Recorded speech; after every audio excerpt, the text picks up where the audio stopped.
But first, something I have been looking forward to, and a person I've been looking forward to for a while, on a subject about which I fully acknowledge vast ignorance. Nevertheless, it is very important. I try not to be ignorant about important subjects, but this one is an exception, so I will learn along with you about Bitcoin. Michael Saylor is the CEO of MicroStrategy.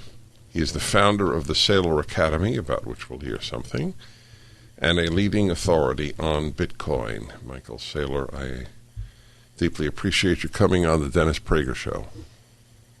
Hey, thanks for having me. Yes, sir. Well, I wasn't kidding. As much as I read about it, I don't understand it. So, start me from the beginning. Okay. What is Bitcoin? Well, I think if we started with gold, it's easy to understand Bitcoin. The idea of gold is I buy a bar of gold and I bury it somewhere and I hold it for 100 years. In 100 years, I've still got the gold. So we call that a bearer asset. So we've had the gold standard for 5,000 years, and typically, when people had money and they wanted to save it and hold it for long periods of time, they would convert it to gold. Now, the problem with gold is that gold miners keep creating more gold, so that inflates the supply, and the more gold that you create, the less valuable the gold is. And the second problem with gold is I have to store it in a vault in Manhattan if I've got a lot of gold, and then the bank has control of it. And it's not easy to move it. If I had a lot of gold and I wanted to carry it through an airport, I couldn't get it through a metal detector. And the other problem with gold is if I had a bunch of gold buried in my house and people knew I had it, they could just blow up the house and the gold would last. Gold's pretty indestructible. So I can shoot you in the head and take your gold. And that means that it makes you a target. The final problem with gold is that if you actually put a bunch of your wealth in gold, bankers and financiers will create gold derivatives, and they call it paper gold, and then they'll short sell it. You might sell for every 1 ounce of real gold, you might sell 100 ounces of fake gold, and that keeps the price down. So if God came down from heaven above and wanted to fix gold, what would you do? Well, the first thing you would do is you would identify 21 million gold bars, and Bitcoin is that, 21 million coins. So the second thing you would do is you would make it illegal to mine any more gold. So there will never ever be any more mining of the gold coin. So Bitcoin is maxed at 21 million. There will never be any more than 21 million. The third thing you would do is you'd wave your magic wand and make it dematerialized, just virtual gold, because that way it doesn't, $1 billion of gold weighs like 30,000 pounds. Well, what if $1 billion of gold weighed like nothing? So I make it virtual gold, and now I give it a protocol. That's the fourth thing you do. Give it a software protocol so you can program it on your mobile phone or put it on a computer. And if I have programmable gold on my computer, then I can move it at the speed of light anywhere on Earth, and I can create a computer program that will do 1 million transactions or 1 million operations a second on the gold. I can make it smart. So the idea behind Bitcoin is let's create a digital gold which is smarter, faster, stronger than ordinary gold. Let's make it live forever. The problem with gold is if I create 2% more gold every year, then you divide 2% into 72 and you realize the half-life of gold is 36 years. That is, if you store a bunch of money in gold, you'll lose half of it in 36 years. Over the course of 100 years, you're going to lose 90% of it. What if I didn't want to lose it ever? What if I wanted it to last forever, for 1 million years? Well, I can't keep doubling the amount of gold. So Bitcoin is, in essence, an immortal, stronger, faster, smarter form of gold. Now, that sounds like a really good idea. What's the problem with that? Well, it's a computer program, and what if the programmer changes the program? And so the real genius of Bitcoin is they created this computer program in cyberspace, but they didn't give it to a company or a CEO.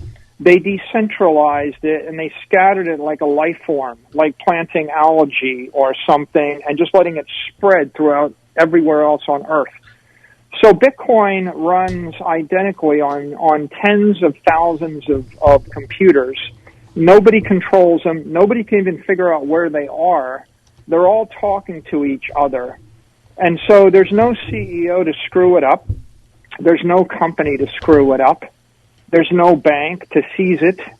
There's no country. There's no mayor. There's no governor. There's no federal government that can change the rules on you. Once you release that into cyberspace, it's just like a living life form. So what is Bitcoin?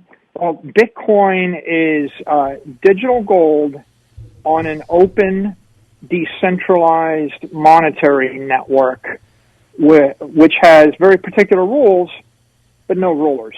Nobody can change it, and it's very egalitarian. Anybody on Earth, in any country, anytime, they can plug into the Bitcoin network, and they're all treated fairly and equally, with nobody playing favorites, and nobody can take advantage of anybody else.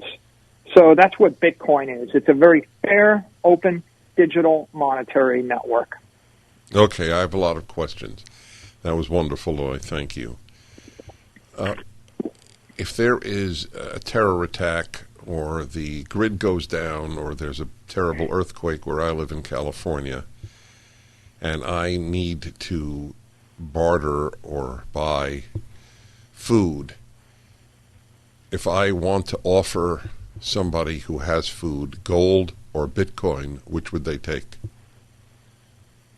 Well, I think the gold bug sometimes will make that argument, I guess, that if every computer, if your mobile phone shut down, even if, forgive me, even if they weren't shut down, a guy has bread, and I say, what would you like? Turn on your computer or your phone, and I'll give you Bitcoin, or I'll give you gold. Well, I think Bitcoin's much better because Bitcoin can be distributed to 8 billion people on a $50 smartphone. And you can buy $382 of Bitcoin for less than 1% commission, and you can transfer it instantly, and you can sell it for less than 1% commission. So it's completely liquid and egalitarian, and it goes to the four corners of the earth, and anybody, a guy in Africa with an Android phone that costs $42 could somehow pay $18 to another person in Africa.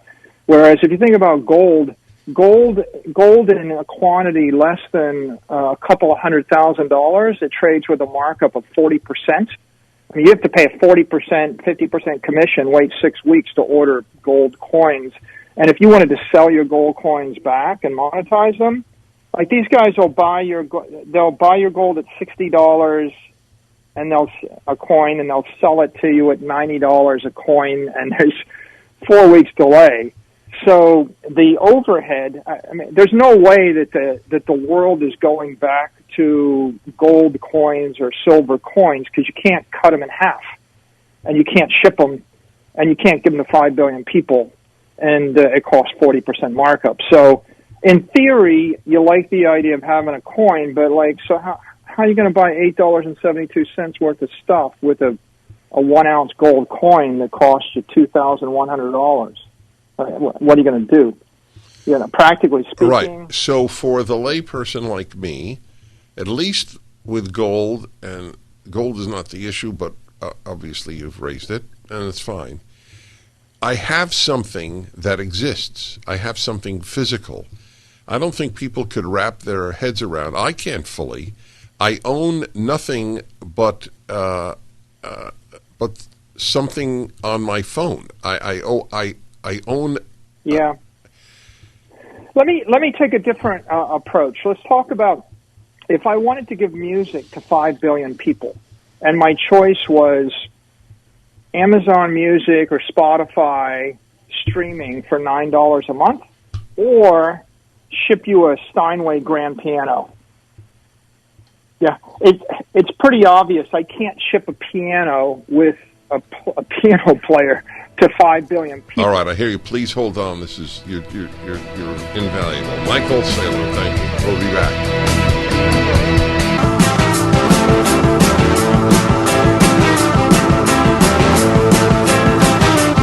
Hi, everybody. One of America's most prominent business people, Michael Saylor, the CEO of MicroStrategy, also founder of the Saylor Academy, which we'll learn about in a moment.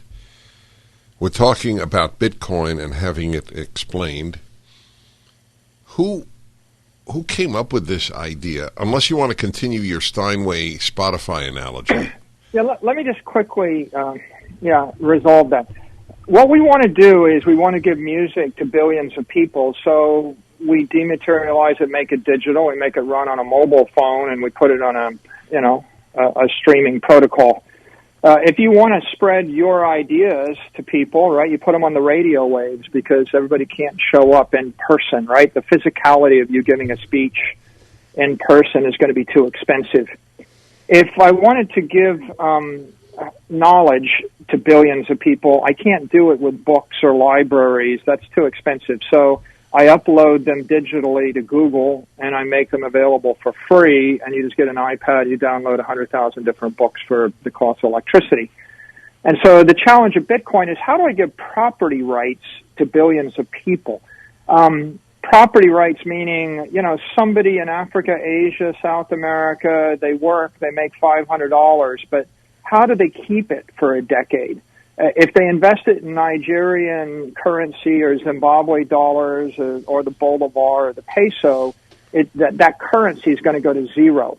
So they can't do that. And if they try to buy land with it, not everybody can, land's expensive to buy, and someone can take it from you. And they can't necessarily buy the exact amount of gold. And so how do you maintain your property rights? And gold is like the Steinway grand piano solution. It's a physical solution. It was the best idea we had for 5,000 years.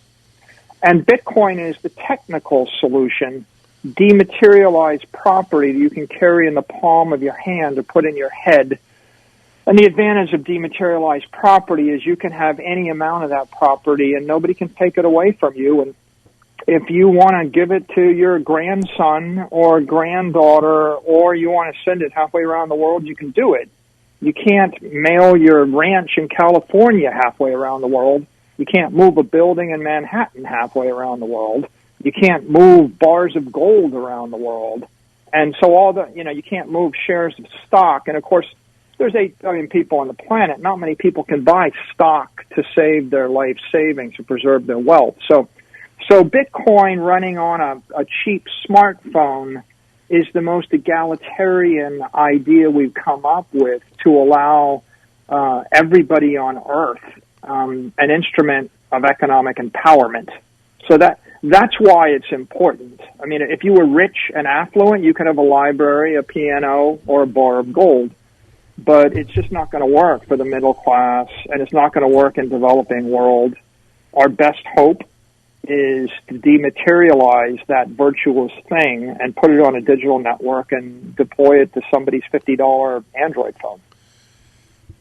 So if I understand it, this is based upon people agreeing that Bitcoin matters. Without that agreement, it's nothing. Is that fair to say? Yeah, you could think of it as like a monetary union or a savings loan in cyberspace. And as people join it, right, they're joining a monetary network. And the more people that join the network, the more powerful it gets. But look, it's just like Facebook. It's Facebook for money, except, nobody ever joined Facebook with 1 billion friends. It's like, Google, YouTube wouldn't work either if nobody actually clicked on YouTube, and WhatsApp wouldn't work if nobody actually used the network. So it is a monetary network, not a social network, and not a search network, and not a video network. But everybody needs a monetary network. So I think we'll have 250 million people on this network by the end of this year. And what you've got right now is like 3 million a week joining. I mean, Coinbase is like, Coinbase and Binance and PayPal and Square, the most popular mobile apps that people are downloading right now are so they can get on the cryptocurrency network. Is it taxable? Bitcoin's property.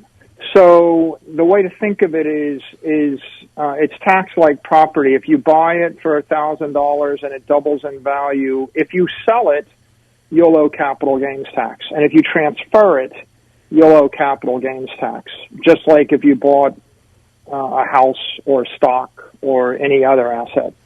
So the right way to think of it is it's not currency. It's not a cryptocurrency, because currency isn't taxable when you transfer it. It's a crypto asset. It's like digital gold, and it is taxable when you transfer it.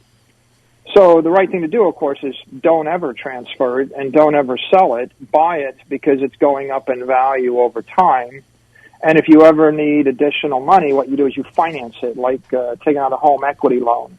You're better off to use it as collateral and borrow against it, because then you don't pay capital gains tax and you don't incur income tax and you don't pay tax on the borrowings either. It's the most tax-efficient thing to do is construct a very high-quality portfolio of assets and hold them forever. Who came up with this idea? Yeah, so Bitcoin was invented by Satoshi Nakamoto, and we don't actually know who Satoshi Nakamoto is. We think it's one or more computer scientists who are experts in cryptography coming out of the cyberpunk movement. Satoshi worked on the project for about 2 years and then just disappeared, never to be heard from again, and gave this as a gift to humanity. So it's thought of as the Immaculate Conception. It's a big advantage for the network because there is no founder and there is no founding company, and all of the original coins mined by Satoshi have never moved. The first million, they were just used to start the network, and the network decentralized ever since. So it really is like money of the people. It's like the only computer program in the world that we have that literally has no architect, founding company, or owner. It really is it's open source, owned by the world, and somebody in China or Russia or Norway or California or Venezuela, they equally own it. And they all have the same privileges. Do you see this? Information. Do you see this replacing currencies, including the dollar? No, I don't think so. It's called a cryptocurrency, so that confuses people a bit. But it's real. If you think about money, money has a couple of aspects. It's used as a medium of exchange. It's used as a store of value. It's used as a unit of account. And if the money of the world was not inflationary, if, for example, there was a fixed number of U.S. dollars and nobody printed any more of them, then you could use the currency as a store of value as well as a medium of exchange.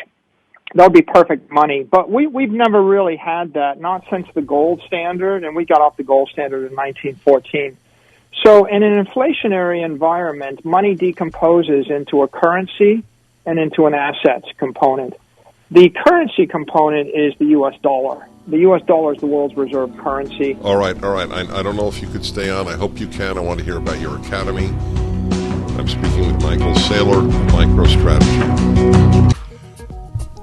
Michael Saylor is the CEO of MicroStrategy, founder of the Saylor Academy, and a leading authority on Bitcoin. This was my first venture on the radio into Bitcoin. Has been very illuminating. I'm very grateful. Tell us about your Saylor Academy. Sure. Well, the idea behind Saylor Academy was most of these college courses, like calculus or physics, they've been around a long, long time. So why can't we just upload the video lectures along with the course materials and make them available for free for everybody on Earth? Because when I went to MIT, it impoverished my family. We pretty much burned through our life savings in the first 4 weeks I was in college. And I thought, why don't we just give people a computer science degree or a physics degree or a chemistry degree via online website method? So we created the Sailor Academy, and we paid professors to create courses, and we put textbooks in the open source domain or in the Creative Commons domain, so they're free for everybody. And we just give it to the world. I think we've had about 850,000 students so far. We add about 80,000 students every quarter, maybe 90,000. And it's a simple idea. It's just make education free for everybody forever. Oh, man. I would hug you. I don't know if you'd accept the hug, but I would hug you. I want to understand in this regard, do you get a degree? Yeah, right now we have cross-accreditation, so you get the degree from another college that accepts our credits. But in the next 12 to 24 months, we're going to convert it from a Sailor Academy to Sailor University, and then we'll issue our own degree. That takes it takes a little bit of effort. You have to go through a lot of regulatory filings. We added a librarian to our staff because librarians are required in order to be accredited as a university. So we keep doing. Well, you'll definitely need a dean of diversity. All sorts of interesting requirements. Yeah. But the short of it is, right now, we give everybody the courses, the certifications, and the credits through a whole network of affiliated colleges and universities, and very shortly we'll be our own university. And you want to maintain this as free? Yeah, the whole idea, it's a nonprofit charity, and I don't have any heirs, so when I die, all my assets pretty much go to this foundation that funds this online university. And the big idea is anybody ought to be able to get a computer science degree or a physics degree or history or whatever degree for not even a nickel, for zero, just completely. Because who are you getting? We're not trying to run it for profit. Yeah, I think it's awesome. Just the charity. Why, theoretically, would this not end physical universities? I think that the world can't. What are we going to see? We're back to that Steinway grand piano example. Rich people and affluent people have pianos, and they have books in their library, and they have beautiful things, sculptures, and they have gold jewelry, and they have the like. That doesn't go away when you invent Spotify and the iPad and Google, and iBooks. It's what's going on is we're just expanding the pyramid to people in the world that just can't afford to spend $200,000 on their graduate degree. I think that people that come from affluent families are going to keep going to MIT and Harvard and Stanford and to whatever. I mean, the university has three components, right? There's the country club component. I want to send my kids to a really beautiful campus where they're going to be able to do sports and meet other people, and there's nothing wrong with that.